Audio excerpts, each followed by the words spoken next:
இயேசு கிறிஸ்துவின் நாமத்தினாலே உங்களை யாவரையும் நான் வாழ்த்துகிறேன். இந்த ஆராதனையிலே கர்த்தருடைய வசனத்தை கேட்கும்படியாக உங்களை நான் வரவேற்கிறேன். இந்த நாளிலே விசுவாசிகள் ஆவிக்குரிய வாழ்க்கையிலே பலனடைவதற்கு அறிந்திருக்க வேண்டிய காரியங்களை குறித்து உங்களோடு நான் சில காரியங்களை மட்டும் பகிர்ந்து கொள்ள விரும்புகிறேன். அநேக காரியங்கள் வேதத்தில் இருக்கிறது.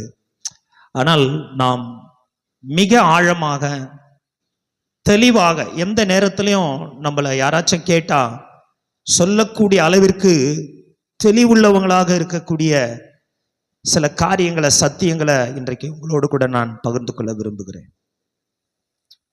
வேதம் சொல்லுகிறது, ஓசியாவின் புஸ்தகம் 4ஆம் அதிகாரம் 6ஆம் வசனத்துல தீர்க்கதரிசியாக ஓசியா சொல்லுகிறார், என் ஜனங்கள் அறிவில்லாமையினால் சங்காரமாகிற. பாருங்க, அவர் சொல்றாரு, என் ஜனங்கள் அழியறதுக்கு ஒரு காரணம் என்னன்னா அறிவில்லாமையினாலே சங்காரமாகிறார். கண்பானவர்களே, ஒரு கட்சி இருக்கிறது, அல்லது ஒரு கம்பெனி இருக்கிறது, ஒரு நிறுவனம் இருக்கிறது. அதை நடத்துகிறவர்கள் அந்த கட்சியினுடைய கொள்கை, அந்த கோட்பாடுகளை தெரிந்து வைத்திருக்கிறார்கள். அல்லது அந்த கம்பெனியிலோ கட்சியிலோ இருக்கிறவர்கள் அந்த கோட்பாடுகளையும் கொள்கைகளையும் தெரிந்து வைத்திருக்கிறார்கள். நம் ஆண்டவருடைய பிள்ளைகள் திருச்சபைக்கு வருகிறோம். நாம் சத்தியத்தை அறிந்திருக்க வேண்டும். வேதத்திலே தேவன் நமக்கு கற்றுக் கொடுத்திருக்கிற பாடங்களை நாம் தெளிவாக அறிந்திருக்க வேண்டும். நம்மை வெளியில் இருக்கிறவர்கள் நம்மிடத்துல கேள்வி கேட்பார்கள் என்றால் அந்த சத்தியத்தை அவர்களுக்கு சொல்லுவதற்கு நாம் பழக்கப்பட்டவர்களாகவும் பலப்பட்டவர்களாக இருக்க வேண்டும். நாம் இங்கே ஆலயத்துக்கு வருகிறோம், ஆனால் அநேக காரியங்கள், சத்தியங்களை அறியாதவர்களாக நாம் வாழ்ந்து கொண்டிருக்கிறோம். வேதத்தை வாசிக்கிறோம், செபிக்கிறோம், ஆனால் சத்தியத்தின் ஆழங்களை நாம் அறியாதபடிக்கு காணப்படுகிறோம். இன்றைக்கு சில காரியங்களை நான் வேதத்தின் அடிப்படையிலே உங்களோடு ஷேர் பண்ண விரும்புகிறேன். 1 பேதுருவின் புஸ்தகம் எல்லாரும் எடுத்துக்கொள்ளுங்கள். 1 பேதுரு 1ஆம் அதிகாரம் 18-19 வசனங்களை நாம் வாசிப்போம். உங்கள் முன்னோர்களால் பாரம்பரியமாய் நீங்கள் அனுசரித்து வந்த வீணான நடத்தை நின்று அழிவுள்ள வஸ்துக்கள் ஆகிய வெள்ளியினாலும் பொன்னினாலும் மீட்கப்படாமல் குற்றமில்லாத மாசற்ற ஆட்டுக்குட்டி ஆகிய கிறிஸ்துவின் விலையேற பெற்ற இரத்தத்தினாலே மீட்கப்பட்டீர்கள் என்று அறிந்திருக்கிறீர்களே. உங்க பக்கத்துல உங்களை பார்த்து சொல்லுங்க, மீட்கப்பட்டீர்கள் என்று அறிந்திருக்கிறீங்களா? ஒரு கிறிஸ்தவன், ஒரு விசுவாசி முதல்ல அறிந்து கொள்ள வேண்டிய ஒரு சத்தியம் என்னன்னா, நான் மீட்கப்பட்டிருக்கிறேன். மீட்கப்படுதல்னா என்ன தெரியுமா? இந்த மீட்கப்படுதல் அப்படிங்கிற வார்த்தையினுடைய அர்த்தம், ஒரு பெரு கிரயம் செலுத்தி நம்மை ஒரு அடிமைத்தனத்திலிருந்து வெளியே கொண்டு வருவதுதான் இந்த மீட்கப்படுதல். நீங்க பாத்தீங்கன்னா பழைய ஏற்பாட்டுல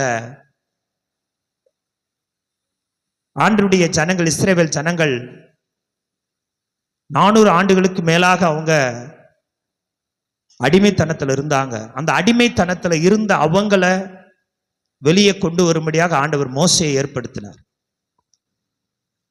அது ஒரு ஆவிக்குரிய வாழ்க்கைக்கு அடையாளமா இருக்கிறது. நாம கூட இந்த பாவமான உலகத்துல, பாவத்துல அடிமைகளா கிடந்தோம். எப்படி அன்றைக்கு எகிப்தில் அவங்க அடிமையா இருந்தாங்களோ அது போல பாவமாகிய உலகத்துல நம்ம அடிமையா கிடந்தோம். எப்படி அவங்க பார்வோன் கொடுமையா நடத்தினாலும் அது போல நம்மள இந்த உலகத்துல பிசாசினுடைய கையில நம்ம கொடுமையா நடத்தப்பட்டோம். எவ்விதமாக அன்றைக்கு ஆண்டவர் மோசேயை எழுப்பி அந்த மக்களை ரட்சித்து வெளியே, அவர்களை காப்பாற்றி வெளியே கொண்டு வந்தார். அது போல இந்த உலகத்துல ஆண்டவராக இயேசு கிறிஸ்து நமக்காக அந்த பூமியில வந்து இந்த ரட்சிப்பை நமக்கு கட்டளையிட்டார். ரட்சிப்பை கொடுக்கும்படியாக அந்த உலகத்திற்கு வந்தார். அல்லேலூயா. இதுதான் அந்த ஆவிக்குரிய ஒரு ஒப்புமை. நம்ம எல்லாம் எவ்வளோ பாவத்துல வாழ்ந்தோம், சாபத்துல வாழ்ந்தோம். பிசாசு நமக்கு எஜமானனாக இருந்தான் ஒரு காலத்துல. ஆனா ஆண்டவருடைய வசனம் சொல்லுகிறது, உங்களை ஆண்டவர் மீட்டுக்கொண்டார். இந்த சத்தியத்தை நீங்க அறிந்திருக்க வேண்டும். எத்தனை பேர் மீட்கப்பட்டேன்னு சொல்றீங்க? மீட்டுக்கொள்ளுதல், நம்ம ஒரு இடத்துல அடிமையா கிடந்த நம்மள ஆண்டவர் மீட்டாருங்கிறது எவ்வளவு பெரிய விஷயம். நீங்க பார்த்துருக்கிறீங்களா? கடத்திட்டு போயிடுவாங்க. சில பணக்கார வீட்டு பிள்ளைகளை கடத்திட்டு போயிடுவாங்க. இல்லை பணக்காரனுடைய குடும்பத்தில் இருக்கிற யாருன்னா கடத்திட்டு போயிடுவாங்க. நல்ல கோட்டீஸ்வரனுடைய வீட்டில் இருக்கிறவங்க ஒருத்தர் கடத்திட்டு போய் அவன் என்ன செய்வான், அங்கேருந்து ஃபோன் பண்ணி சொல்லுவான், இவனை நான் விடுக்கணும்னு சொன்னா இவ்வளோ கோடி கொடுக்கணும் அப்படின்வான். அவங்க கோடிக்கணக்கான பணம் வைத்து இருக்கிறத எப்படின்னா வாங்கணுங்கிறதுக்காக அவங்க வீட்டில் யாராச்சும் ஒருத்தரை கடத்திட்டு போய் அந்த பணத்தை அவங்க கிட்ட அவன் பிளாக்மெயில் பண்ணுவான். இல்லைன்னா போர்ல கைதிகளா சிலரை எதிரி நாடுகள் பிடித்து வைத்து கொண்டு அவங்க தலையை நாங்க துண்டிப்போம், அவங்கள விடுவிக்கணும்னு சொன்னா இந்த காரியத்தை செய்யணும்னு ஒரு தேசத்தோடு கூட அவங்க பேரம் பேசுவாங்க. இதெல்லாம் தான் அதுக்கு ஒரு தொகை செலுத்தப்படும். இங்க ஆண்டவர் நம்ம விடுதலை ஆக்கிறதுக்காக கல்வாரி சிலுவையில் ஒரு கிரயத்தை செலுத்தினாரு. அது வேற ஒன்றும் இல்லை, அவருடைய ரத்தம். அந்த ரத்தத்தை செலுத்தி தான் உங்களையும் என்னை ஆண்டவர் மீட்டு கொண்டார். அதனால தான் பேதுரு சொல்றாரு, வெள்ளினாலும் பொன்னினாலும் நீங்க என்ன பண்ணல, மீட்கப்படாமல் ஆண்டுடைய விலையேற பெற்ற ரத்தத்தினாலே நீங்கள் என்ன செய்யப்பட்டீர்கள், மீட்கப்பட்டீர்கள் என்று அறிந்திருக்கிறீர்களே. அப்போ நம்ம அறிந்து கொள்ள வேண்டிய சத்தியம் என்னன்னா, நான் மீட்கப்பட்டிருக்கிறேன். வெள்ளினாலும் பொன்னினாலும் அல்ல. அந்த உலகத்துல அன்றைக்கு பேரம் பேசப்படும் பொழுது வெள்ளியும் பொன்னும் வைத்து அவர்கள் பேசினார்கள். ஆனா அந்த வெள்ளியும் பொன்னும் ஒரு மனுஷனுடைய பாவத்திலிருந்து ஒரு விடுதலை ஆக்காது. ஒரு மனுஷனுடைய பாவத்தில் விடுதலையாக்க பணம் போதாது, பணத்தை கொண்டு விடுதலையாக்க முடியாது. அவன் விடுதலையாக்கப்படணும்னா அதுக்கு ஒரே வழி ஆண்டவராக இயேசு கிறிஸ்துவோட ரத்தம். அந்த ரத்தத்தை தான் உங்களுக்காக எனக்காக சிந்தினாரு. அது எப்பேற்பட்ட ரத்தமா? வசனம் சொல்லுகிற மாசற்ற ஆட்டிக்குட்டியாகிய, குற்றமில்லாத மாசற்ற ஆட்டுக்குட்டியாகிய இயேசு கிறிஸ்துவின் ரத்தம், விலையேற பெற்ற ரத்தம். அல்லேலூயா சொல்லுங்க. ரொம்ப காஸ்ட்லி. நம்ம அப்படி என்ன செஞ்சோம்? நம்மளை மீட்டுக் கொள்வதற்கு நம்ம அவ்வளவு விலையேற பெற்றவங்களா? நம்ம மீட்டுக் கொள்ளப்படுவதற்கு நம்ம என்ன அவ்வளவு பெரிய புண்ணியவான்களா, பாக்கியம் அப்படிப்பட்ட பரிசுத்தவான்களா? நான் இல்லை. அக்கிரமத்திலும் பாவத்திலும் நம்ம கிடந்தோம். ஆனா இயேசு கிறிஸ்து தம்முடைய ரத்தத்தையே கிரயமா செலுத்தி நம்மளை மீட்டு கொண்டார். இந்த மீட்பு இலவசமா வந்துச்சு. ஆனா இலவசமாய் மீட்பை பெற்றுக்கொண்ட நாம் இன்றைக்கு எப்படி வாழ்கிறோம்? இலவசமா மீட்கப்பட்ட நம்ம எவ்விதமாய் ஆண்டவருக்கு நன்றியுடன் வாழ்கிறோமா? எனக்காக ஒருத்தர் ரத்தம் சிந்தி ரத்தம் கொடுத்து என்னை மீட்டிருக்காரு, ரத்தம் கொடுத்து என்னை பாதாளத்திலிருந்து என்னை ஏற பண்ணியிருக்கிறாரு, ரத்தம் கொடுத்து என்னை பாதாளத்திலிருந்து காப்பாற்றி இருக்கிறாரு. அப்படின்னா இந்த ஆண்டவரை நான் எவ்வளவாய் நேசிக்க வேண்டும்? அவர் என்னை எவ்வளவாய் நேசிக்கிறார் பாருங்கள். யாத்திராகமம் 12ஆம் அதிகாரம் வாசிக்கும் பொழுது இஸ்ரவேல் மக்களுக்கு ஆண்டவர் மோசேயின் மூலமாய் கொடுக்கிற கட்டளை என்ன தெரியுமா? எகிப்தில் உள்ள தலைச்சன்களை எல்லாம் நான் சங்கரிக்க போகிறேன். சங்கார தூதன் வருவான், அவன் வந்து பார்ப்பான் எந்தெந்த வீடுகள்ல ஆட்டுக்குட்டியினுடைய ரத்தம் தெளிக்கப்பட்டிருக்கிறதோ அந்த வீட்டை அவன் விட்டுட்டு கடந்து போவான். ஆட்டுக்குட்டிய ரத்தம் எந்த வீட்டோட நிலைக்கால தெளிக்கப்பட்டிருக்கிறதோ அந்த வீட்டை அவன் விட்டுடுவான். மற்ற வீடுகளுக்கு கடந்து போய் அவன் தலைப்பிள்ளைகள் எல்லாம் சங்காரம் பண்ணுவான். அதனால நீங்க உங்க தலைப்பிள்ளைகள் எல்லாம் காக்கப்படணும்னு சொன்னா உங்க வீட்டு நிலைக்கால ஆட்டுக்குட்டிய ரத்தம் தெளிக்கணும்னு சொல்லி கட்டளையிடப்பட்டது. அது போல யாரெல்லாம் ஆட்டுக்குட்டியோட ரத்தத்தை, ஆட்டுக்குட்டியின் ரத்தத்தை நிலைக்கால தெளிச்சாங்களோ அவருடைய குடும்பத்துல அந்த மரணத்திலிருந்து காக்கப்பட்டார்கள், தலைப்பிள்ளைகள் சங்காரத்திலிருந்து காக்கப்பட்டார்கள். அல்லேலூயா சொல்லுவோமா? இன்றைக்கும் அதே இயேசு கிறிஸ்துவின் ரத்தம் யாருக்கெல்லாம் சிந்தப்பட்டிருக்கிறதோ, யாரெல்லாம் அதை நம்புகிறார்களோ எனக்காய் சிந்தப்பட்டது என்று அவர்கள் மரணத்தினின்று காக்கப்படுவார்கள். அவர்கள் மரணத்தினின்று அவர்களை காத்து அவர்களை ரட்சிக்க தேவன் வல்லவராயிருக்கிறார். அல்லேலூயா சொல்லுவோமா? ஏனென்றால் இந்த மரணத்துக்கு அதிகாரி யார் என்றால் பிசாசாய் இருக்கிறான் என்று வேதம் சொல்லுகிறது. மரணம், எபிரேயரின் புஸ்தகம் 2ஆம் அதிகாரத்தை நாம் வாசிக்கும் பொழுது ஆண்டவர் 14ஆம் வசனத்தை வாசிக்கும் பொழுது ஆண்டவர் சொல்லுகிறார், பிள்ளைகள் மாம்சத்தையும் இரத்தத்தையும் உடையவர்களாயிருக்க அவரும் அவர்களைப் போல மாம்சத்தையும் இரத்தத்தையும் உடையவரானார். மரணத்துக்கு அதிகாரியாகிய பிசாசானவன் தம் மரணத்தினாலே அழிக்கும்படிக்கு, எல்லாம் சொல்லுங்க, மரணத்துக்கு அதிகாரியாகிய பிசாசை அழிப்பதற்கு அவருடைய மரணம் ஒரே வழியா இருந்தது. அல்லேலூயா சொல்லுவோமா?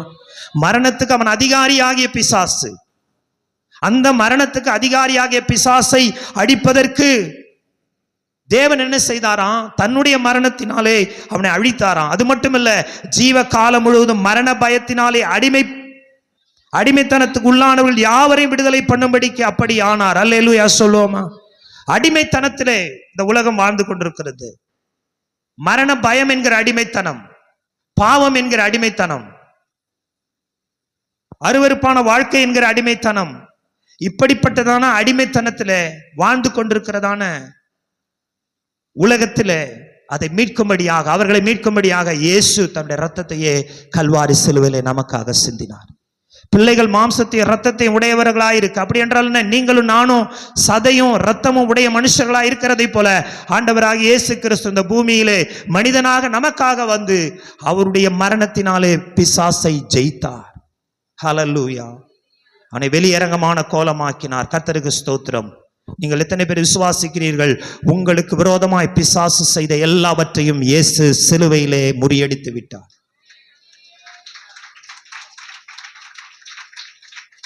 எல்லாவற்றையும் இயேசு சிலுவையிலே அழித்து போட்டார். எத்தனை விசுவாசிக்கிறீங்களா?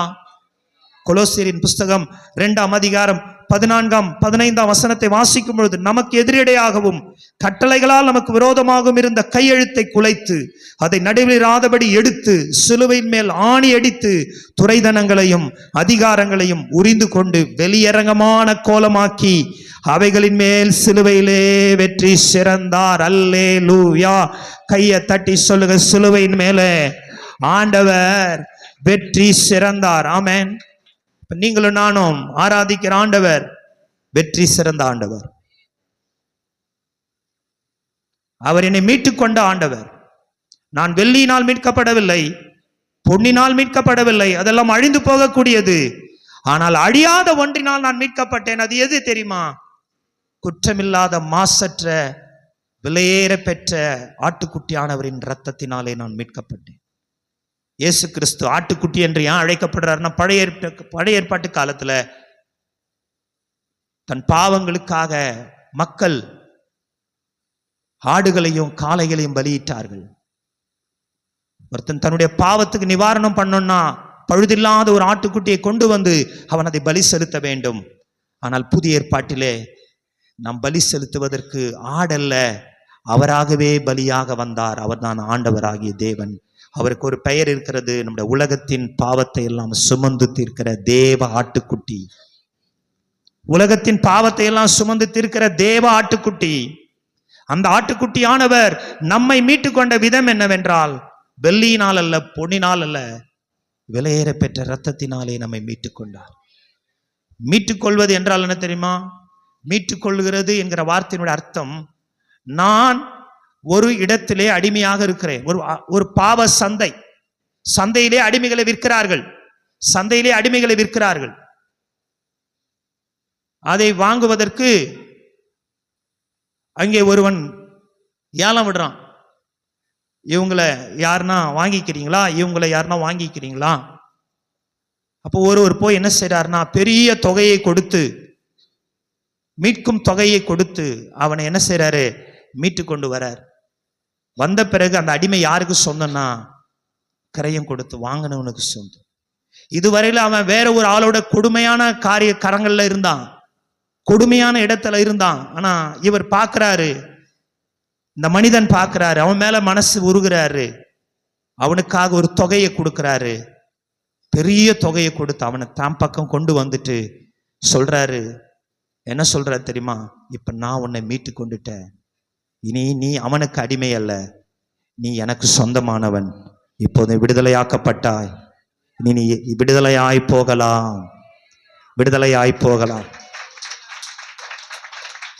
ஆண்டவர் கூட நம்மள அப்படிதான், சாத்தானுடைய அடிமைத்தனத்திலிருந்து நம்மள அவனை பார்த்து சொன்னாரு, என் மகனை என் மகளை நீ பாவத்தினால கட்டி வைத்திருக்கிறியே, அதற்கு கிரயம் என்ன தெரியுமா? என் ரத்தத்தை நான் கொடுக்கிறேன், அவனை நான் விடுதலை ஆக்குறேன். இனி அவன் பாவத்திற்கு அடிமை அல்ல, இவன் பரிசுத்தம் உள்ளவனாய் மாறிவிட்டான்.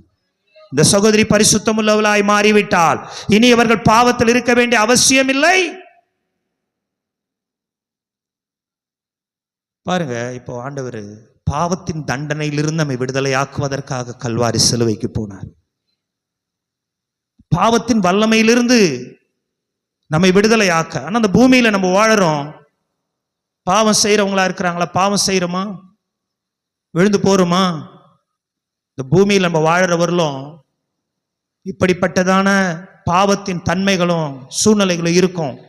ஆனா அதை மேற்கொள்வதற்கு தான் ஆண்டவர் தம்முடைய அபிஷேகத்தை நமக்கு கொடுக்கிறார், ஆவியானவர் நமக்கு கொடுக்கிறார். அல்லேலூயா சொல்லுவோம். அது அந்த பாவத்தினுடைய தன்மைகளை, பாவத்தினுடைய அந்த போராட்டங்களை ஜெயிப்பதற்கு தான் ஆண்டவர் தம்முடைய வல்லமையை நமக்கு கொடுக்கிறாரு.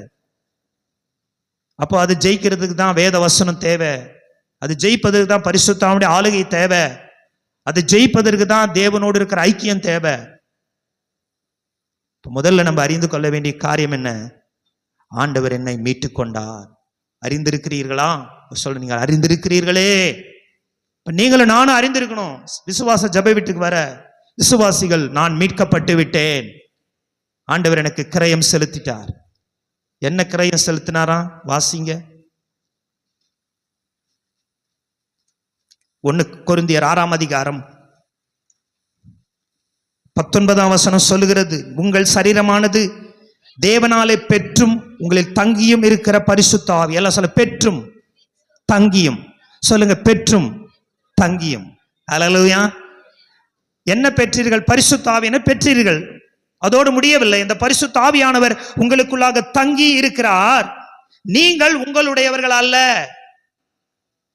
நீங்கள் உங்களுடையவர்கள் அல்ல. You don't belong to yourself. நீங்கள் உங்களுடையவர்கள் அல்ல. பக்கத்துல உள்ள பார்த்து சொல்ல, நீங்கள் உங்களுடையவர்கள் அல்ல.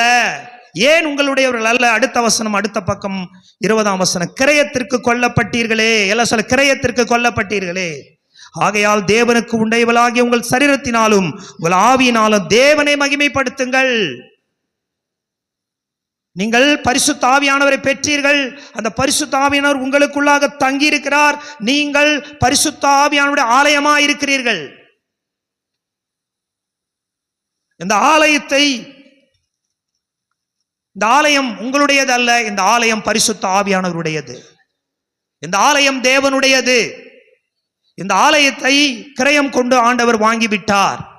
இது பிசாசுக்கு இனிமேல் அடிமைத்தனம் அல்ல, அடிமை அல்ல. இந்த ஆலயம் இது கிறிஸ்துவுக்கு அடிமை. அல்லேலூயா. இப்பொழுது என்னை ஆட்கொண்டிருக்கிற எஜமானனாகி ஆண்டவர் என்னை அதிகமாய் நேசிக்கிறார். எனக்காக எல்லாவற்றையும் சிலுவையில் அவர் செய்து முடித்து விட்டார்.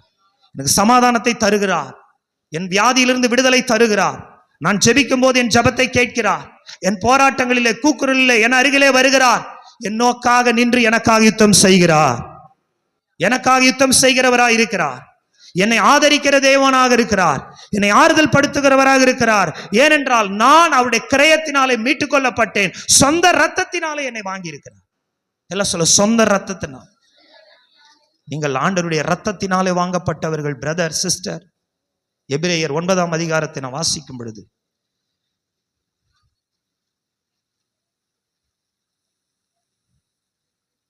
பன்னிரெண்டாம் வசனம், வெள்ளாட்டுக்கடா இளங்காலை இவர்களுடைய ரத்தத்தினாலே அல்ல, சொந்த ரத்தத்தினால் ஒரே தரம் மகா பரிசுத்த ஸ்தலத்தில் பிரவேசித்து நித்திய மீட்பை உண்டு பண்ணினார். எல்லாம் சொந்த ரத்தத்தினாலே.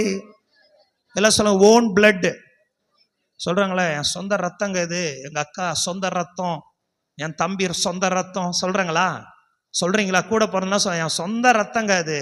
ரத்த பாசம் சொல்லுவாங்க சிலர்லாம். என்ன பாசம்? அவங்க மேல எனக்கு ரத்த பாசம் இருக்குது. தான் ஆடாவிட்டாலும் என்ன ஆடுமா? தசை ஆடும். அவங்க மேல கோபம் இருக்கும், வெறுப்புலாம் இருக்கும். ஆனா எதனா ஒண்ணு ஆயிடுச்சுன்னு கேள்விப்பட்ட என்ன பண்ணுவாங்க? உடனே பதைக்கும்.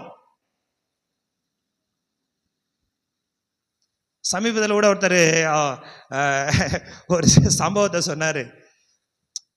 அவங்க அக்காவுக்கு ஏதோ ஒரு இது நடந்துருச்சான். அக்காவுக்கும் இவருக்கும் பெரிய கொஞ்சம் பிரச்சனை, சொத்து பிரச்சனை. அப்போ அவங்களுக்கு ஒரு ஆக்சிடென்ட் நடந்துச்சான். இவர் பதைக்குதான் அப்படியே. மனைவி மிரட்டிக்கினே இருக்கிறாங்க போல். மனைவி மிரட்டுறத பார்க்குறாரு. ஏன்னா இவருக்கு ஆடுது. ஆனால் அவங்க உன்னை ஏமாத்தினாங்களே, உனக்கு சொத்து கொடுக்கலேன்ட்டு தூண்டி தூண்டி என்ன பண்ணுறாங்க? விட்டுன்னு இருக்கிறாங்க. ஆனால் இவருக்கு என்ன பண்ண முடியல, இருக்கவே முடியல அவரால். இவன் என்னதான் சொன்னாலும் சொல்லிட்டோம், சண்டே வந்தாலும் வந்துட்டார். என்ன பண்ணாரா, வண்டி எடுத்துன்னு கிளம்பிட்டாராம்.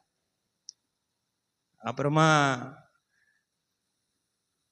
அவங்க வீட்டுக்கு வந்தாராம். திரும்பி எல்லாத்தையும் பார்த்துட்டு வந்ததும் அவங்க அப்படி கோவமா இருந்தவங்க அப்படி கூல் ஆயிட்டாங்களாம். அப்புறம் சொன்னாங்களாம், உங்க அக்கா எப்படி இருந்தாலும் எப்படின்னா நீங்க போய் என்ன பண்ணுங்க பார்த்துங்க, நீங்களாச்சு உங்க அக்காவாச்சுன்னு சொல்லிட்டு கூல் ஆயிட்டாங்க அப்படின்னு சொன்னாரு. இப்போ பார்த்தீங்கன்னா அது என்னன்னா அந்த ரத்த பாசம்.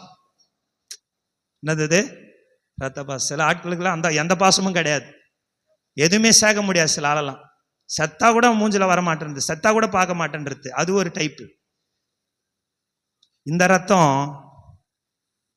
உலகத்தோட இந்த ரத்தம் நம்மளை கேட்கலாம், கேட்காம போகலாம். இது ரத்த பாசமா இல்லை சொத்த பாசமா செத்த பாசமான்னு நமக்கு தெரியாது. ஆனால் ஒரு பாசம் சொந்த ரத்தத்தினாலே வாங்கின பாசம், இயேசுவின் பாசம். சொந்த ரத்தத்தினால நம்மளை வாங்கிட்டார். ஆமென். சொந்த ரத்தத்தினால நம்மளை கழுவிட்டார். எத்தனை பேர் விசுவாசிக்கிறீங்க? இப்ப எந்த அளவுக்கு நம்மளை நேசிக்கிறார் பாருங்க. அப்போ நீங்களும் நானும் அறிய வேண்டிய ஒரு சத்தியம் என்னன்னா, நான் மீட்கப்பட்டிருக்கிறேன். நான் பாவத்தில் அடிமைத்தனத்தில் இல்லை, நான் பாவத்துக்கு உட்பட்டவள் அல்ல. நான் அந்த அடிமைத்தனத்திலிருந்து என் எஜமானனாகிய ஆண்டவர் என் ஜீவனையே கொடுத்து என்னை இந்த உலகத்தில் மீட்டுக் கொண்டார். எப்படி? தன்னுடைய சொந்த ரத்தத்தையே கொடுத்து என்னை மீட்டுக் கொண்டார். வெள்ளியினால் அல்ல, பொன்னினால் அல்ல, இளங்காலை ஆட்டுக்கடாவின் ரத்தத்தினால் அல்ல, அவருடைய ரத்தத்தினாலே என்னை மீட்டுக் கொண்டார். இதை ஒவ்வொரு கிறிஸ்தவங்களும் அறிந்தவங்களா இருக்கணும்.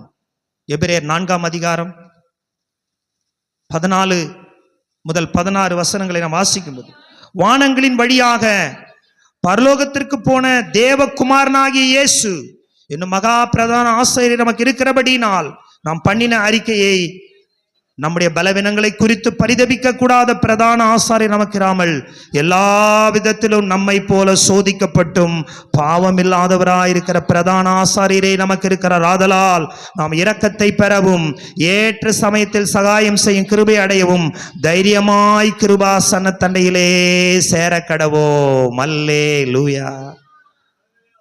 தைரியமா சேர கடவோம். இந்த தைரியம் எப்படி வருதான்? இந்த தைரியம் எப்படி வருது அவர்கிட்ட போறதுக்கு? எபிரேயர் 10ஆம் அதிகாரம் 20ஆம் வசனம் சொல்லுகிறது.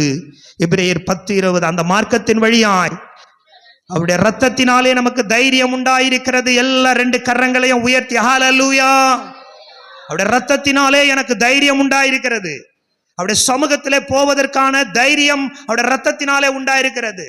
ஒரு தெய்வத்துக்கிட்ட போய் நிக்கிற அளவிற்கு எனக்கு தகுதி கிடையாது. அவர் பரிசுத்தமான தெய்வம். அவருடைய பரிசுத்தத்துக்கு முன்பாக நிற்க முடியாது. ஒருவரை சேரக்கூடாத ஒளியாக இருக்கிற கடவுள், அவர் சன்னிதானத்துல போய் நான் நிற்பதற்கு எனக்கு தைரியம் கொடுப்பது இது தெரியுமா? அவருடைய ரத்தம். அந்த ரத்தத்தை தான் சிந்தி என்னை அவர் மீட்டுக் கொண்டார். எனக்காக பலியிடப்பட்ட ஒரு தேவ ஆட்டுக்குட்டியாக அவர் இருக்கிறார் என்பதை இங்க இருக்கிற எல்லா விசுவாசிகளும் அறிந்திருக்கணும்.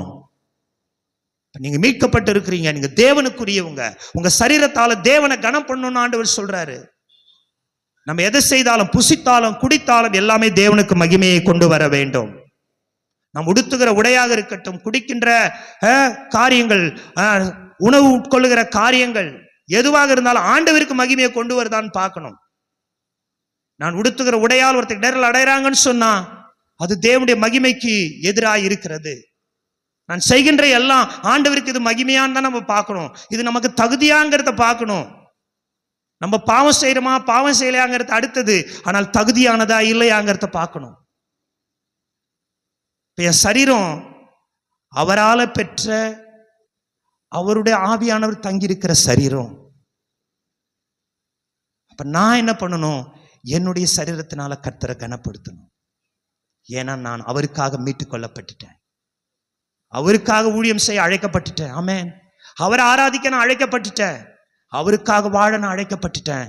ஆகவே அவரால் நான் மீட்டுக் கொள்ளப்பட்டுட்டேன். கர்த்தருக்கு ஸ்தோத்திரம். 2வது நாம் அறிய வேண்டிய காரியம் என்ன தெரியுமா? வாசிங்க 8:32. யோவான் 8:32. யோவான் 8:32. சத்தியத்தையும் அறிவீர்கள். அடுத்ததாக ஒரு விசுவாசி அறிந்து கொள்ள வேண்டியது என்னவென்றால் சத்தியத்தை அறிய வேண்டும். முதலாவது நான் மீட்கப்பட்டேன் என்று அறிந்திருக்க வேண்டும். 2வது சத்தியத்தை நாம் அறிந்து கொள்ள வேண்டும். சத்தியம் அப்படிங்கிறது ஏதோ நீங்க யாராச்சும் உங்களை நம்பலனா சத்தியமான்றீங்களா? அந்த சத்தியம் அல்ல இது. இந்த சத்தியம் தேவனுடைய வார்த்தையாகிய சத்தியம். இது அறிவினாலே அறிகிற சத்தியம் அல்ல. இங்கே சத்தியத்தை அறிவதுன்னா என்ன அர்த்தம் தெரியுமா? அறிவதுங்கிற வார்த்தையினுடைய ஆழம் ஏற்றுக்கொள்வது, கீழ்ப்படிவது, மனிதர்கள் சொல்லுகின்ற, உலகம் சொல்லுகின்ற தத்துவங்கள், கருத்துக்கள் எல்லாவற்றுக்கும் மேலாக தேவனுடைய வார்த்தையை முதன்மையாக வைப்பது. இதுதான் அதற்கான ஆழமான அர்த்தமா இருக்கிறது. இப்ப சத்தியத்தை அறிவீர்கள். சத்தியம் உங்களை என்ன பண்ணும்?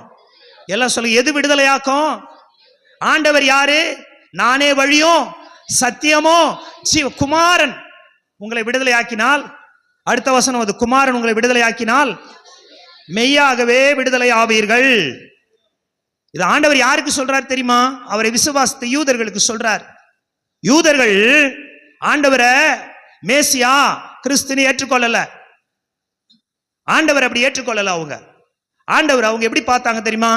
ஒரு வித்தியாசமா பார்த்தாங்க. ஏதோ ஒரு மனுஷனை போல பார்த்தாங்க. ஆனா ஒரு குரூப் ஜனங்க, யூதர்கள், அவரை விசுவாசித்தாங்க. விசுவாசித்தவங்களை பார்த்து சொல்றாரு, சத்தியத்தை அறிவீர்கள், சத்தியம் உங்களை என்ன பண்ணும்?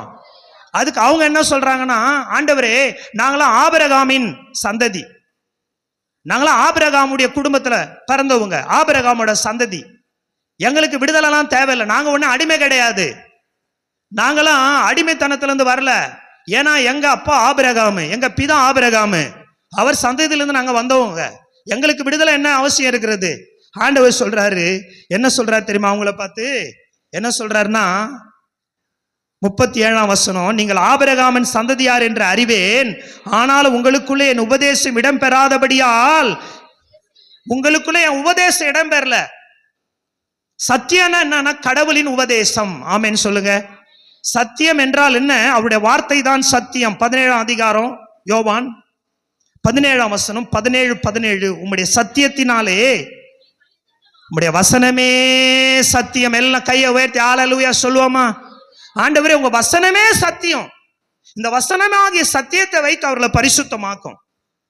ஓ, நம்ம ஆண்டவருடைய ரத்தத்தால கழுவப்பட்டுட்டோம், மீட்கப்பட்டுட்டோம். Okay, praise the lord. ஆனால் தினமும் நம்மை பாதுகாப்பதற்கு, நம்மை கழுவிக்கொள்வதற்கு அவருடைய வார்த்தையாகிய சத்தியம் அவசியமா இருக்கிறது. நாம் கழுவப்பட்டு விட்டோம், ஆனால் பூமியில வாழ்கிறோம், இந்த உலகத்துல வாழ்கிறோம். நம் சில நேரங்களிலே நம்முடைய பேச்சினாலே, வழக்கினாலே, செய்கையினாலே சில காரியங்களை வித்தியாசப்பட்டு விடுகிறோம். இப்ப நம்ம என்ன செய்யணும்? வார்த்தையை கொண்டு நம்மை கழுவிக்கொள்ள வேண்டும். அதனாலதான் சொல்றாரு யோவான், என்ன சொல்றாருன்னா, நம்முடைய வசனமே சத்தியம். ஆமென். எல்லாம் சொல்ல, வசனமே சத்தியம். நீ வாசிக்கிற வசனமே சத்தியம். அவங்களுக்கு ஒன்னும் புரியல. அவங்க சொன்னாங்க ஆபிரகாமோட சந்ததி, எங்களுக்கு அதெல்லாம் தேவையில்லை. ஆண்டவர் சொல்றாரு, எப்பா இருந்துட்டு போ, உண்மைதான், நீ ஆபிரகாமின் சந்ததி தான், ஆனா என்னுடைய உபதேசமாகிய சத்தியம் உனக்குள் இடம்பெற வேண்டும். இங்க கூட நம்ம எல்லாரும் வந்திருக்கலாம், கிறிஸ்தவங்க, விசுவாசிகள், எஸ், ஓகே. ஆனா அவருடைய உபதேசம் எனக்குள் இடம்பெறவில்லை என்றால் நான் அவருடைய சந்ததியா இருக்க முடியாது. அவருடைய உபதேசம் நமக்குள்ள வந்தாதான் நாம் தேவனுடைய பிள்ளைகளாய் மாறிவிட முடியும். அல்லேலூயா. அதனால தான் சொல்ல, சத்தியத்தையும் அறிவீர்கள், எது உங்களை விடுதலை ஆக்கும். இன்னைக்கு அநேக நேரங்களில் மக்கள் இடங்களுக்கு ஓடுகிறார்கள் விடுதலை கிடைப்பதற்கு, ஆட்களை தேடி ஓடுகிறார்கள். ஆனால் சத்தியம் நமக்கு தெளிவாய் சொல்லுகிறது, சத்தியத்தை நீ அறிய அறிய, அப்படி என்றால் என்ன? சத்தியத்தை நீ உள்வாங்கிக் கொள்ள, சத்தியத்தை ஏற்றுக்கொள்ள, சத்தியத்தை உன் வாழ்க்கையில அப்பியாசப்படுத்த, சத்தியத்தை நீ அறிய அறிய உனக்கு விடுதலை உண்டு. ஹல்லேலூயா. அதற்கு தான் நாம் இங்க வருகிறோம், கேட்கிறோம், ஏங்க ஞாயிற்றுக்கிழமை அங்க வரணுமா? பைபிள் படிச்சா நான் போதாதான்னு? பைபிள் படிங்க, ஆனா பைபிளுடைய ஆழங்களை, கர்த்தருடைய வார்த்தையின் வெளிப்பாடுகள் தான் இங்க சத்தியமாய் வெளிப்படுத்தப்படுகிறது. ஹல்லேலூயா. சபை எதுக்கு தெரியுமா? சபை எதுக்கு தெரியுமா? திருப்புங்க வசனத்தை. சபை எதுக்கு தெரியுமா ஆண்டவர் வச்சிருக்காரு? 1 தீமோத்தேயுவின் புஸ்தகம் 3ஆம் அதிகாரம் 15ஆம் வசனம் தெளிவா சொல்லுது, தாமதிப்பேனாகில் தேவனுடைய வீட்டில நடக்க வேண்டிய வகையை நீ அறியும்படிக்கு. எல்லாம் சொல்ல, நீ அறியும்படிக்கு. என்ன நடக்க வேண்டிய வழி? தேவனுடைய வீட்டில் எப்படி நடக்கணும்? பவுல் சொல்றார் தீமோத்தேயுக்கு, தேவனுடைய வீட்டில் நீ எப்படி நடக்கணும்ன்ற வழியை உனக்கு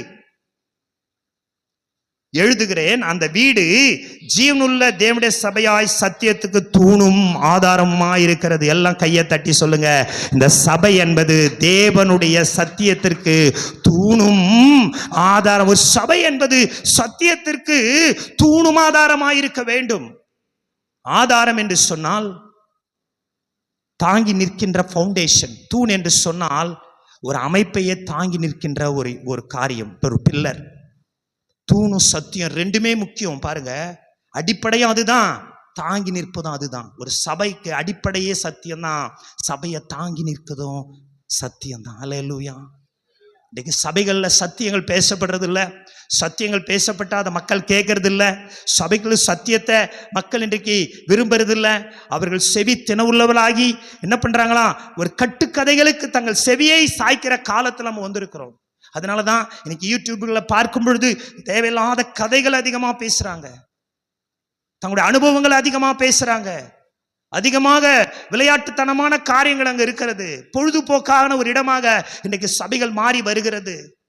பிரியமானவர்களே, தேவனுடைய ஆவியானவர் வாசம் பண்ணுகிற இடத்துல நாம் வந்து இருக்கிறோம். அல்லேலூயா சொல்லுவோமா? நாம் பொழுது போக்குவதற்கு வீடு இருக்கிறது, பொழுது போக்குவதற்கு வேறு காரியங்கள் இருக்கிறது. ஆனால் இது தேவனுடைய தூணும் ஆதாரமா இருக்கிறது. அல்லேலூயா.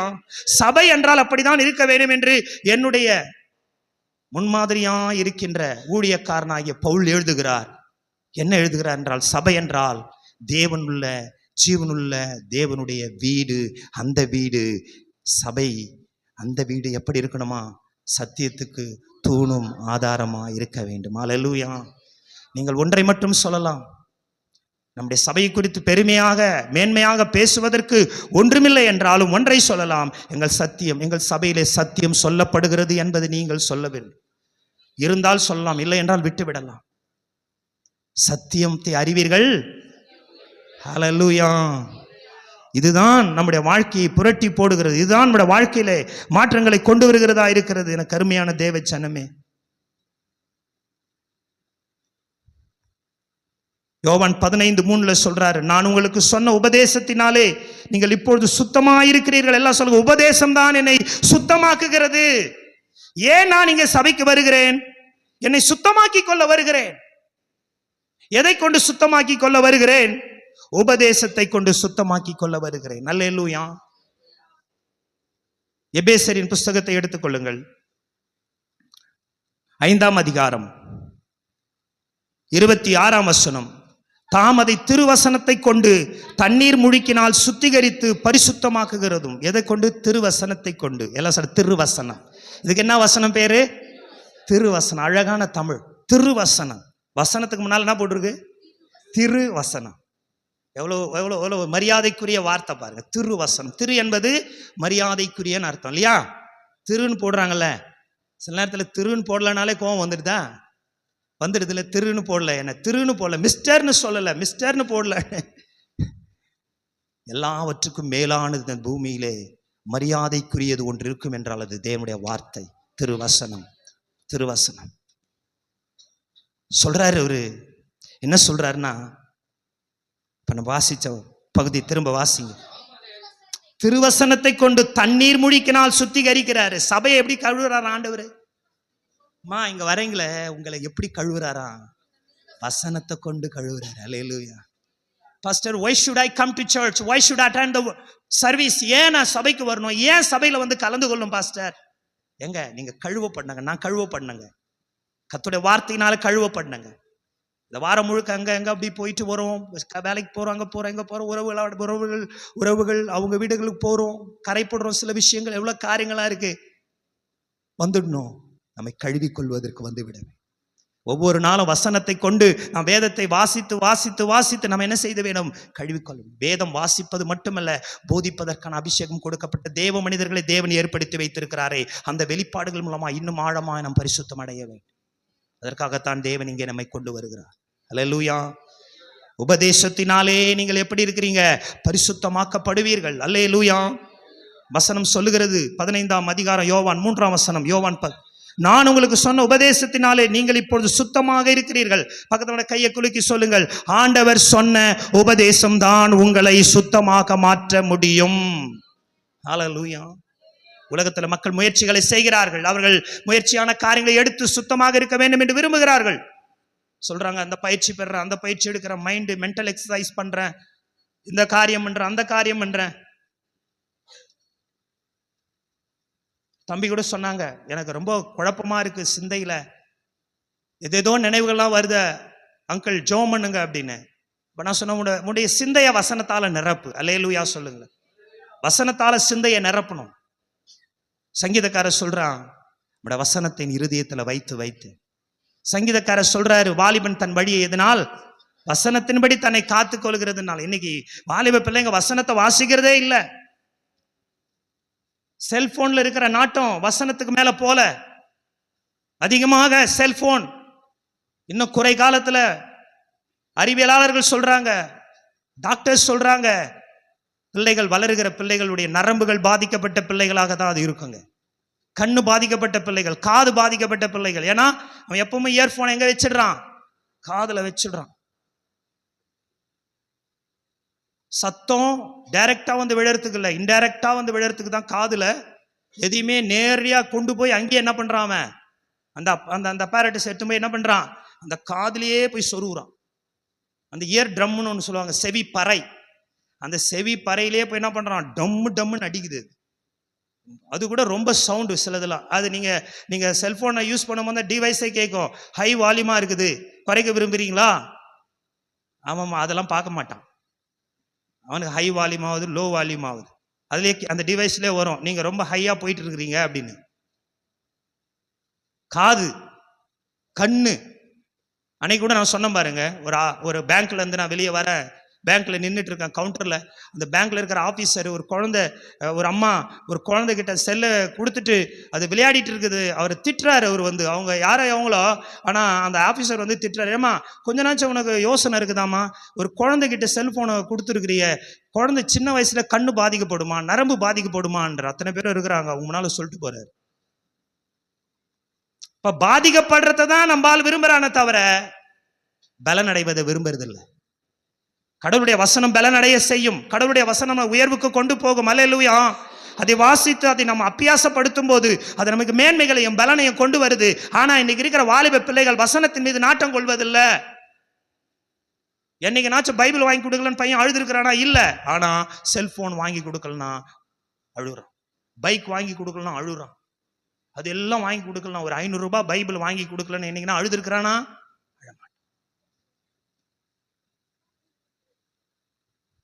10,000 ரூபாய் செல்போன், 5,000 ரூபாய் செல்போன், கேடிஎம் பைக்கு, காலே எட்ட மாட்டேங்குது. சிறகு இல்லாமல் பறக்கிறேன்ற மாதிரி காலை எட்ட மாட்டேங்குது. ஆனா என்ன கேட்கிறான்? இது எல்லாத்துலயும் நாட்டம் குழந்தைகளுக்கு இருக்கிறது. ஆனா கடவுளுடைய வார்த்தையை வாசிக்கணுங்கிற நாட்டமே இல்லை. உங்க வாழ்க்கையை குறித்த ரகசியம் அதுல இருக்குது. ஆமென். சும்மா அப்பப்போ பைபிளை படினா உங்களுக்கு என்னடா பெரிய தலைவலியா போச்சு இந்த ஊழியக்கார், பைபிளை படி சாஸ்திர புக்கு மாதிரி.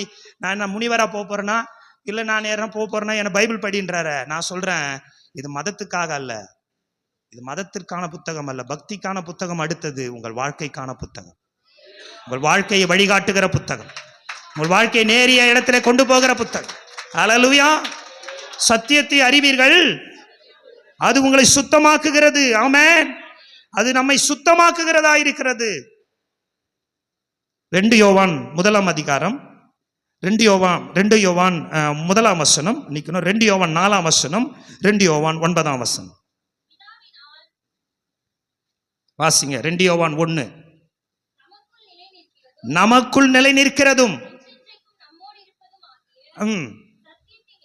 பாருங்க, எல்லாம் சொல்லி நிலைக்கிறதும் எப்பொழுதும் நம்மோடு கூட இருக்கிறதும். அப்படின்னா நம்மோடு கூட இருப்பது தேவனுடைய வார்த்தையாகி அவரே நம்மோடு கூட இருக்கிறார். அல்லேலூயா. வார்த்தையும் அவரும் ஒண்ணுதான், வார்த்தையும் அவரையும் பிரிக்க முடியாது. மனை நேரத்தில் சொல்றோம் என்ன தெரியுமா? வார்த்தை வேற நினைக்கிறோம், கடவுள் வேற நினைக்கிறோம். அதனாலதான் கடவுள் வார்த்தை சில நேரத்தில் நம்ம மதிக்கிறோம், சில நேரத்தில் மதிக்காம போறோம். நம்ம என்னமோ ஒரு சத்தமா நினைக்கிறோம், அல்லது ஒரு யாரோ ஒன்று சொல்லிட்டு போறாங்கன்னு நினைக்கிறோம். இல்லைங்க, ஆண்டவர் வார்த்தையும் ஒன்றாக இருக்கிறார்கள். என் வார்த்தைக்கு நடுங்குகிறவனையே நான் நோக்கி பார்ப்பேன் ஆண்டவர் சொல்றாரு. ஆமென். இன்னைக்கு நீங்க சத்தியத்தை அறிவீர்கள், சத்தியம் உங்களை விடுதலை ஆகும். சத்தியம் ஆண்டவருடைய வார்த்தை. எல்லாரும் தூங்குற மாதிரி ஒரு ஃபீல் எனக்கு தெரியுது. சத்தியத்தை சொல்லும் போது அப்படிதான். ராவா போச்சுன்னா எல்லாருக்கும் எப்படி இருக்கும்? தூக்கமா தான் வரும். ஜோவியலா போச்சுன்னா, ஜோக்கா போச்சுன்னா எல்லாரும் நல்லா சிரிச்சுட்டே இருப்பாங்க. அன்னைக்கு கூட பைபிள் கிளாஸ்ல ரொம்ப சிரிச்சுட்டே இருந்தாங்க. அது ஸ்டடீஸ், அது வேற. தேவனுடைய வார்த்தைங்க கொண்டு வந்திருக்கிறோம். சத்தியத்தையும் அறிவீர்கள். ஒவ்வொருத்தரும் கையை பிடிச்சு சொல்லுங்க, இதை அறியுங்க, இது உங்களை விடுதலையாக்கும். வியாதியிலிருந்து விடுதலையாக்கும், பாவத்திலிருந்து விடுதலையாக்கும், சாபத்திலிருந்து விடுதலையாக்கும், கெட்ட குணத்திலிருந்து விடுதலையாக்கும், அருவருப்பிலிருந்து விடுதலையாக்கும். சாத்தானின் கட்டுகளில் இருந்து உங்களை விடுதலையாக்கக்கூடியது ஒன்று மட்டுமே உலகத்திலே, கடவுளின் சத்தியம். நாம் நிலைப்பதும் நிலைத்திருக்கிறதும் என்றென்றைக்குமா இருக்கிறதான கர்த்தருடைய வார்த்தையாகிய சத்தியம். 2 யோவான் 4.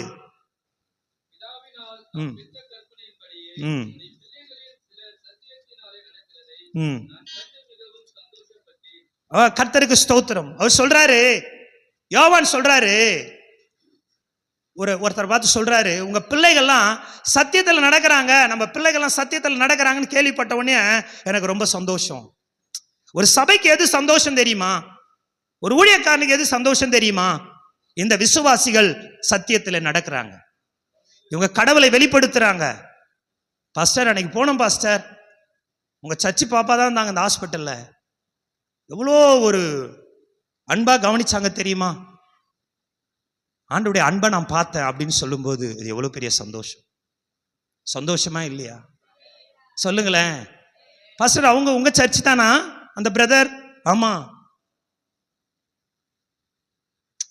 சவாரி கூப்பிட்ட வந்தாரு,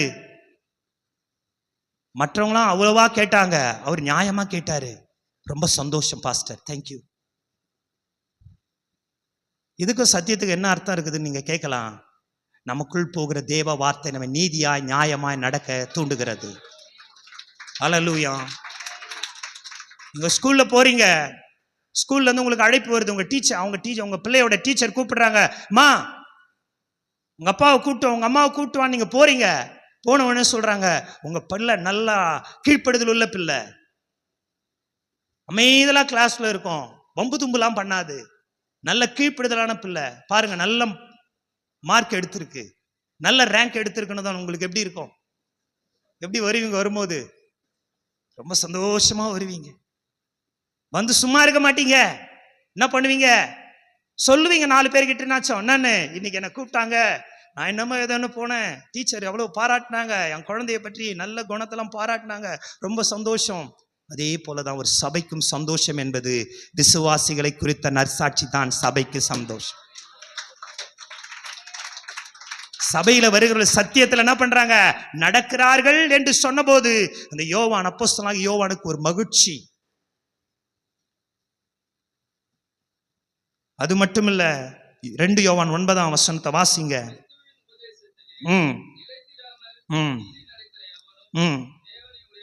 பாருங்க, கடவுளுடைய உபதேசம் சத்தியம், இதுல நிலைத்திருக்காம மீறி நடக்கிறவன் எவனோ கடவுளுடையவன் அல்ல.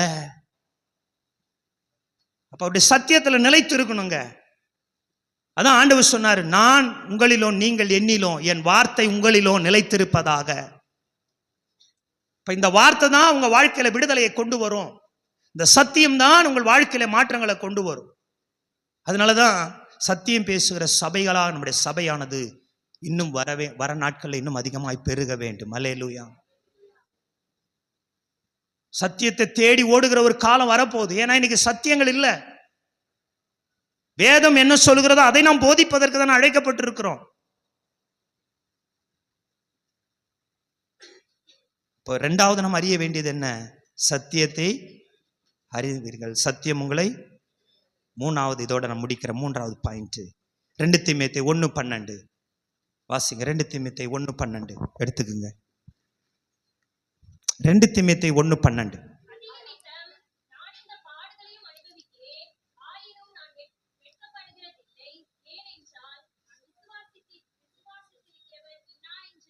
எல்லாரும் கரத்தை உயர்த்தி சொல்லுங்க, நான் விசுவாசித்திருக்கிறவர் இன்னார் என்பதை நான் அறிந்திருக்க வேண்டும்.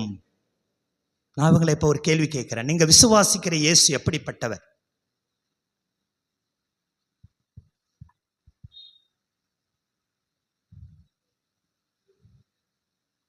ஜீவனுள்ள தேவன். Very good. கரங்களை தட்டி ஆமென். உங்களை பார்த்து கேட்கிறேன்,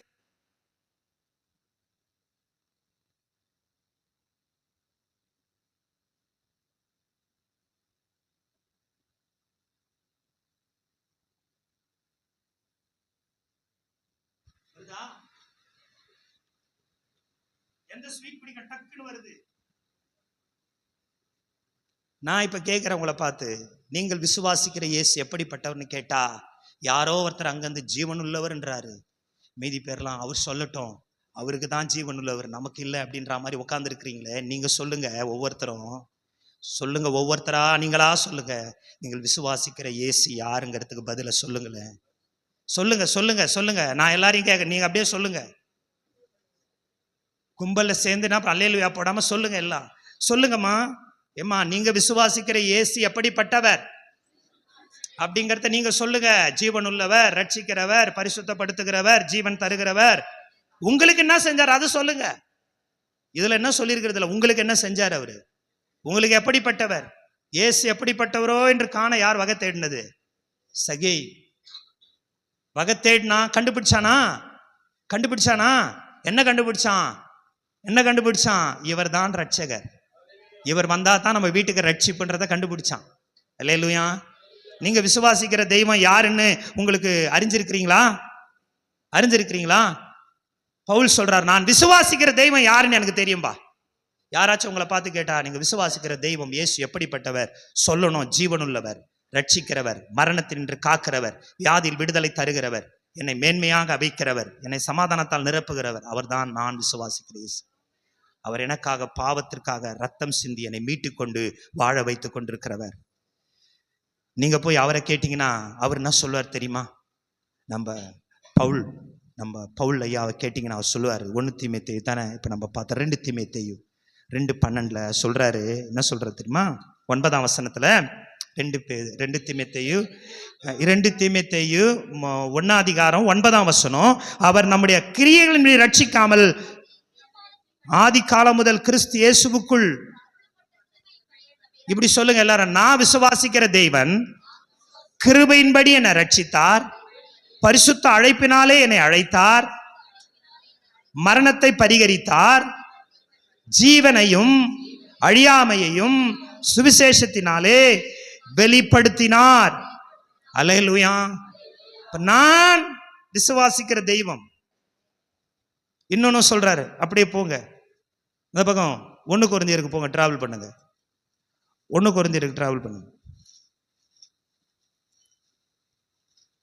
இதான் கடைசியா 2 கொரிந்தியர் 1ஆம் அதிகாரத்துல சொல்றாரு, 8ஆம் வசனம், ஆகையால் சகோதரரே, எங்களுக்கு நேரிட்ட உபத்திரவத்தை நீங்கள் அறியாதிருக்க எங்களுக்கு மனதில்லை, என்னவெனில் பிழைப்போம் என்கிற நம்பிக்கை அற்றுப்போகத்தக்கதாக மிஞ்சின அதிக பாரமான வருத்தம் எங்களுக்கு உண்டாயிற்று. நாங்கள் எங்கள் மேல் நம்பிக்கையாயிராமல் மரித்தோரை எழுப்புகிற தேவன் மேல் நம்பிக்கையா இருக்கத்தக்கதாக மரணம் வரும் என்று நாங்கள் எங்களுக்குள்ளே நிச்சயித்திருந்தோம். அப்படிப்பட்ட மரணத்தினின்றும் அவர் எங்களை தப்புவித்தார், தப்புவிக்கிறார், தப்புவிப்பார். 3 டென்ஸ். அல்லேலூயா.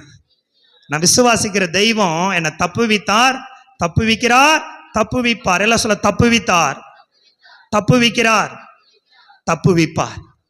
இப்பவும் என்ன காப்பாத்துறாரு, அன்னைக்கும் காப்பாத்தினாரு, இன்னைக்கும் காப்பாத்துறாரு, நாளைக்கு என்ன காப்பாத்துவாரு. அவர் தான் விசுவாசிக்கிற தேவன் இன்னார் என்பதை நான் அறிந்திருக்கேன். நீங்க விசுவாசம் வைக்கிற தேவன் யாருங்கிறது உங்களுக்கு தெரியணும். அவர் எப்படிப்பட்டவருங்கிறத நீங்க நம்பணும். அப்பதான் உங்க விசுவாசத்துக்கு ஒரு வேலிடிட்டி கிடைக்கும். நம்ம கிறிஸ்தவ வாழ்க்கையின் அஸ்திபாரமே விசுவாசம் தான். அது எந்த விசுவாசம்? இயேசு மேல வைக்கிற விசுவாசம். யாரோ ஒரு மனுஷன் மேல வைக்கிறது இல்ல, கிறிஸ்துவின் மேல வைக்கிற விசுவாசம். அதுதான் நம்முடைய அஸ்திபாரம். அப்ப அவர் சொல்றாரு, நான் விசுவாசிக்கிற தெய்வம் யார் தெரியுமா? மரணமே வந்துரும், இனிமேல் சாக தான் போறோம், பழைக்க மாட்டோங்கிற நிலைமை வந்துடுச்சு. ஆனா அவரு மரணத்திலிருந்து உயிரோடு கூட எழுந்துகிற தேவன், மரித்தவர்களை உயிரோடு கூட எழுப்புகிற தேவன் மேல எங்க நம்பிக்கையை நாங்க வச்சோம். ஆனா அவர் என்ன செஞ்சாரு? அந்த மரணத்தினின்று எங்களை காப்பாத்தினாரு. காரணம், அவர் மரணத்திலிருந்து உயிரோடு கூட எழுந்த தேவன்.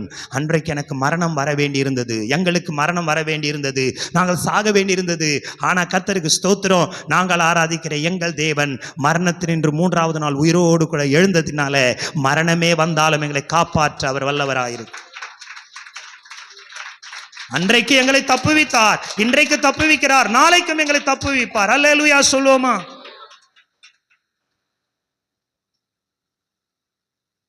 ஒரு சம்பவம் வேதத்துல, இதை உங்களை உற்சாகப்படுத்தி ஜெபத்தோட நான் முடிக்கிறேன். இந்த சம்பவத்தை உங்களுக்கு உற்சாகமா இருக்கும். மார்க் எழுதின சுவிசேஷம்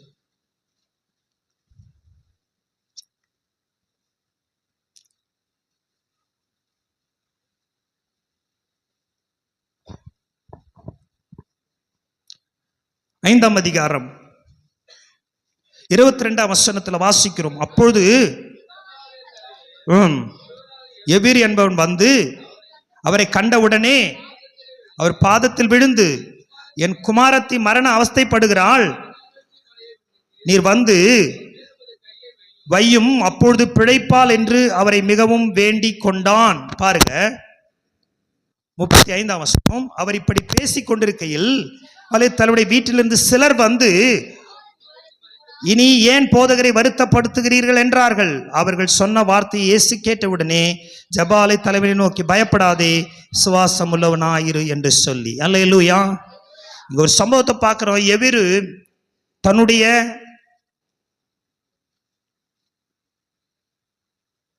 குமாரத்திக்காக, 12 வயது நிரம்பிய குமாரத்தி மரித்து போறான். அந்த எபிரு வராரு, ஆண்டவரை தேடி வராரு. ஆண்டவர் உயிர் தேட செய்கிற தெய்வங்கிற ஒரு நம்பிக்கையில, சுகமாக்குகிற தெய்வங்கிற நம்பிக்கையில வராரு. இதுக்கிடையில 12 வருஷம் பெரும்பாடுள்ள ஒரு சகோதரி அந்த நேரத்தை அவங்க எடுத்துக்கிறாங்க. அந்த நேரத்தில் அவங்க சுகமடைய சூழ்நிலை உருவாகுது, கொஞ்சம் தாமதமாகுது. எபிரு ஆண்டவர்கிட்ட வந்து ஆண்டவரை அடிச்சுட்டு போறதுக்கு வராரு. இதுக்கிடையில தாமதமாகிடுது. சிலர் வந்து சொல்றாங்களாம், உங்க மகள் என்ன பண்ணிட்டா. இன்னைக்கு நம்ம வாழ்க்கையில சிலர் சூழ்நிலைகள் நம்முடைய விசுவாசத்துக்கு ஒரு சோதனை மாதிரி சில சம்பவங்கள் வாழ்க்கையில நடக்கலாம். சில சூழ்நிலைகள் நம்மள வேதனைப்படுத்துகிறதா இருக்கலாம். நம்ம சுற்றி இருக்கிறவங்களாம் வித்தியாசமா சொல்றாங்க. நம்ம சுற்றி இருக்கிறவங்களாம் சூழ்நிலைகளை பேசுறாங்க. அவங்க சொல்றாங்க, இனிமேல் ஆண்டவரை வருத்தப்படுத்தாதீங்க, அவ வியாதியா இருக்கும் போது நீங்க வந்தீங்க, அப்போ வந்து சுகமாயிருப்போம், இப்ப மரிச்சு போயிட்டா. அவங்க நினைச்சாங்க இயேசு மரித்து போனவங்களை ஒன்றும் பண்ண முடியாதுன்னு, அவரால் சுகமாக்க தான் முடியும்னு நினைச்சாங்க. அது அவங்களுடைய நினைப்பு. இன்னைக்கு மற்றவங்க நினைப்புல நீங்க வாழாதீங்க, மற்றவங்க நினைப்புல நீங்க வாழாதீங்க, மற்றவங்க சொல்லுகிற சூழ்நிலைகளை நீங்க வாழாதீங்க. அவங்க வந்து சூழ்நிலையை சொன்னாங்க. ஆண்டவர் என்ன சொன்னாராம்? பயப்படாதே, விசுவாசம் உள்ளவன். நான் சொல்றேன், இன்றைக்கு நீங்கள் விசுவாசிக்கிற தேவன் எப்படிப்பட்டவர் தெரியுமா? சூழ்நிலைகளை எல்லாம் மேற்கொள்ள வைக்கிற தேவன். கையை தட்டி காத்து, கையை தட்டி ஆண்டவருக்கு மகிமை. நீனும் நானும் விசுவாசிக்கிற தேவன். சூழ்நிலைகளை எல்லாம் பார்த்து நாம் சோர்ந்து போகிறோம்.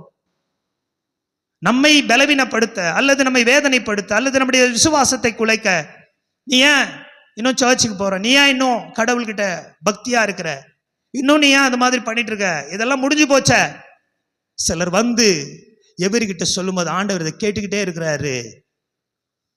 எபிருவை பார்த்து சொல்றாரு, சிலர் சொல்றத நம்பாத, நான் சொல்றத நம்பு. நான் என்ன சொல்றேன் தெரியுமா? பயப்படாத. அவங்க சொல்றதெல்லாம் பயம் வரும், அவங்க சொல்றதெல்லாம் அவிசுவாசம் வரும். ஆனா நான் சொல்ல போற வார்த்தை உனக்கு பயத்திலிருந்து விடுதலையை தரும், உனக்கு விசுவாசத்தை கொடுக்கும். ஹல்லேலூயா. பயப்படாதப்பா, விசுவாசம் உள்ளவனாயிரு, பார்த்துக்கலாம். சுத்தி இருக்கிறவன் நினைக்கிறான் இவர் சுகமாக தான் முடியும்னு. ஆனா இவரால் மரித்ததையும் உயிரோடு கூட எழுப்ப முடியும். மரித்தவர்களை உயிரோடு கூட இவரால் எழுப்ப முடியும். முடியாததையும் முடிய வைக்க இவராலே முடியும். கெட்டு போனதை இவரால் ரட்சிக்க முடியும். கெட்டு போனதை திரும்ப இவரால் கொடுக்க முடியும். உடைந்து போனதை இவரால் உருவாக்க முடியும். இல்லை என்பதை இவரால் இருக்கிறது என்று சொல்ல முடியும். அழிந்து போகிறதையும் இவர் மாற்ற முடியும். இவர் யார் தெரியுமா? விசுவாசித்திருக்கிறவர், வல்லமையான தேவன், மரித்தோரில் இருந்து உயிரோடு கூட எழுந்திருக்கிற தேவன். அதை நீங்கள் இன்றைக்கு ஆழமாய் அறிந்திருக்க வேண்டும். யோசேபாத்து கூட 2 நாளாகமும் 20ஆம் அதிகாரம் 2ஆம் வசனத்துல சிலர் வந்து யோசேபாத்து கிட்ட சொல்றாங்க, நமக்கு விரோதமா சேனைகள் வருது, இது வருது, அது வருது. யோசேபாத்துக்கு பயம் வருது. பயம் வந்த யோசேபாத்து என்ன செய்யறான்? உபவாசம் போடுறான். சிலர் நமக்கு பய செய்தியை கொண்டு வருவார்கள், சிலர் நமக்கு துர்ச்செய்தியை கொண்டு வருவார்கள், சிலர் நமக்கு அவிசுவாசத்தின் செய்தியை கொண்டு வருவார்கள், சிலர் நம்மை சோர்ந்து போகிற செய்தியை கொண்டு வருவார்கள், சிலர் நாம் உடைந்து போய் விழுந்து விட வேண்டும் என்கிற செய்தியை கொண்டு வருவார்கள். ஆனால் பரிசுத்த ஆவியானவராக தேவன் நம் அருகில் நின்று சொல்வார், மகனே பயப்படாதே, விசுவாசம் உள்ளவனாயிரு. சுகமாக்க மட்டுமா என்னால் முடியும், உயிராக்கவும் என்னால் முடியும். அல்லேலூயா. வா, என் கூட வா, வா போலாம், பயப்படாத. 3 பேரை கூப்பிட்டுக்கினாரு. யார? பேதுரு, யாக்கோபு, யோவா. பாருங்க எவ்வளவு பேர் கூட இருக்கிறாங்க. இயேசு கூட 3 பேரை தான் கூட்டு போனார். ஏன்னா அந்த 3 பேரும் பார்த்தீங்கன்னா ஆண்டவர் கூட எப்பவும் இருப்பாங்க. Inner circle. இவங்க ஆண்டவர் சொன்னா அப்படியே நம்புவாங்க நான் நினைக்கிறேன்.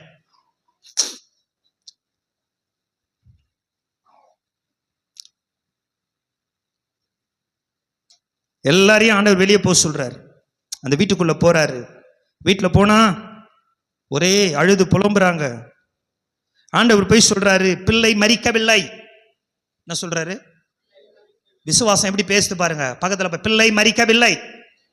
என்னங்க எல்லாம் மரிச்சு போனாரு, கழுத்தி வச்சு அழுதுக்குன்னு. அந்த நாட்கள்ல அழுகிறதுக்குன்னே ஒரு டீம் வச்சிருப்பாங்க, அழுகிறதுக்குன்னு கூட்டு வருவாங்க. சரியா? அவங்களுடைய கலாச்சாரத்தின்படி அழுகிறதுக்குன்னே ஒரு கூட்டம் இருக்கும். அது அழுகிறதுக்குனே வரும். அதுக்கு சம்மந்தம் இல்லைனா கூட என்ன பண்ணும், அழுகிறதுக்குனே வரும். அந்த கூட்டவங்க யூதருடைய பின்னணியில் பார்க்கும் பொழுது அப்படிதான் வந்துடுது. ஆண்டவர் சொல்றார், போய் பார்த்துட்டு நித்திரையா இருக்கிறாள். என்னது? ஏன்னா எழுப்ப போறவர் அப்படித்தானே பார்ப்பாரு. நம்ம மரணமா பார்ப்போம், ஏன்னா நம்மளால முடியாது. அவர் நித்திரையா பார்க்கிறாரு, ஏன்னா அவரால் எழுப்ப முடியும். எங்க எழுப்புறவருக்கு எப்படிங்க இருக்கும் மரணம்? நித்திர தூங்குறா, எல்லாரும் சிரிக்கிறாங்க. ஏன்னா அவங்க மரணமா பார்க்குறாங்க. இயேசு மட்டும் அதை நித்திரையாய் பார்த்தார். ஏனென்றால் இந்த நித்திரையிலிருந்து இந்த பிள்ளையை நான் எழுப்ப போகிறேன், எழுந்திருக்க போகிறாள். ஆகவே இது மரணம் அல்ல, இது என்னது?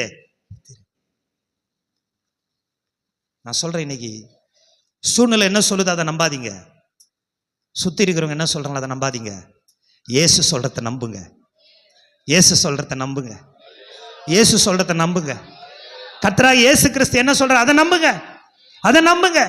சூழ்நிலையை பார்த்து சோர்ந்து போகாதீங்க. சூழ்நிலைகள் வேதனையை தான் கொடுக்கும்.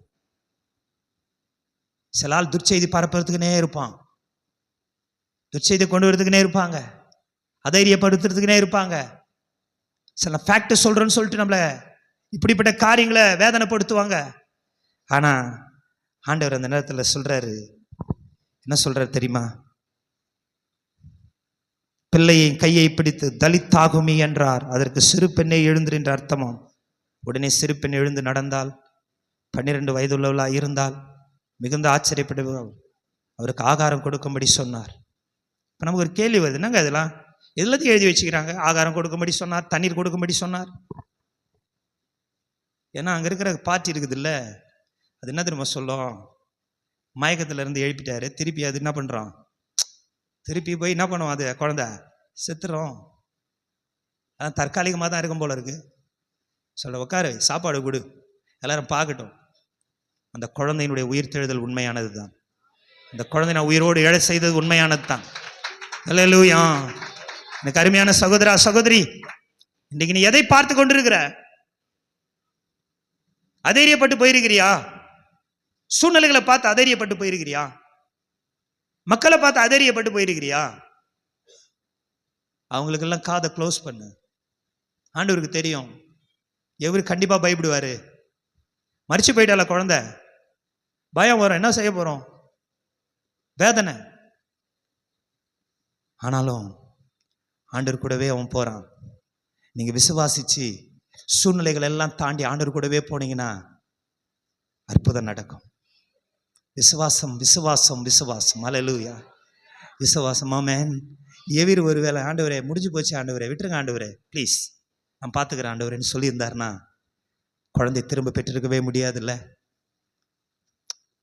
ஆண்டவர் சொன்ன வார்த்தையை நம்பி போறான். நான் இன்னைக்கு சொல்றேன், ஆண்டவர் சொல்ற வார்த்தையை மட்டும் நம்பி போங்க. ஆண்டவர் சொல்ற வார்த்தையை மட்டும் நம்புங்க. ஆண்டவர் சொல்ற வார்த்தையை மட்டும், அது மேல மட்டும் உறுதியா இருங்க. ஒரு பெரிய அற்புதம் காத்திருக்கிறது. பெரிய ஒரு அற்புதம் காத்திருக்கிறது. மரித்து போனது உயிரோடு கூட எழுவதற்கு காத்திருக்கிறது. ஹல்லேலூயா. நான் விசுவாசிக்கின்றார் என்று அறிந்திருக்கிறேன். Every Christian must declare this. ஒவ்வொரு கிறிஸ்தவனும் இதை அறிக்கை செய்யணும். என்னன்னா, நான் விசுவாசிக்கிற தெய்வம் மரணத்திலிருந்து 3வது நாள் உயிரோடு கூட எழுந்த தெய்வம். அவரால் கூடாத காரியம் ஒன்றுமே இல்லை. அவர் சொன்ன ஆகும், அவர் கட்டளையிட நிற்கும். அவர் என்ன பார்த்து சொல்றாரு, பயப்படாத, விசுவாசம் உள்ளவனாயிருன்றாரு. காரணம், எல்லாவற்றையும் அவர் பார்த்துப்பாராம். அவர் போய் எழுப்புவாராம், அவர் போய் ஆறுதல் படுத்துவாராம், அவர் போய் காரியங்களை மாற்றி அமைப்பாராம். ஏன்னா விசுவாசிக்கிற தெய்வன் தப்பு விச்சார் அன்னைக்கு, இப்பவும் தப்பு வைக்கிறாரு, நாளைக்கும் என்ன தப்பு வைப்பார். அல்லேலூயா. அப்படிப்பட்ட தெய்வத்தை தான் நாங்க ஆராதனை பண்றோம். எங்க மேல எங்களுக்கு நம்பிக்கை இல்லை, ஆனா மரித்தோரை உயிரோடு கூட வர செய்கிற தெய்வத்தின் மேலே நாங்கள் நம்பிக்கையா இருக்கிறபடினாலே ஆணித்தரமாய் இதை நாங்கள் நம்புகிறோம். ஆணித்தரமாய் இதை நம்புகிறோம். என்னவென்றால், நான் விசுவாசிக்கிறவர் என்னார் என்பதை அறிந்திருக்கிறேன். அப்படிப்பட்டதான ஒரு நம்பிக்கை விசுவாசம் இருந்தா நீங்க ஒருபோதும் இடறி போகவே மாட்டீங்க. நீங்க ஒருபோதும் தளர்ந்து போகவே மாட்டீங்க. ஒருபோதும் நீங்க பின்வாங்கி போகவே மாட்டீங்க. ஒருபோதும் தேவனை விட்டு தூரம் போகவே மாட்டீங்க. அந்த விசுவாசம் தான் உங்களை உலகத்தை ஜெயிக்கிற ஜெயமாய் மாற்றுகிறது. அல்லேலூயா.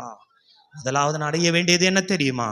நான் இயேசு கிறிஸ்துவின் சொந்த இரத்தத்தினாலே மீட்கப்பட்டிருக்க. இரண்டாவதாக நான் அறிய வேண்டியது, சத்தியத்தை நான் அறிந்தால் சத்தியம் என்னை விடுதலையாக்கும் என்பதை அறிகிறேன். மூன்றாவது, நான் விசுவாசிக்கிற தேவன் யார் என்பதை நான் அறிந்திருக்கிறேன். அல்லேலூயா. எல்லாரும் எழுந்து நிற்போமா? அல்லேலூயா.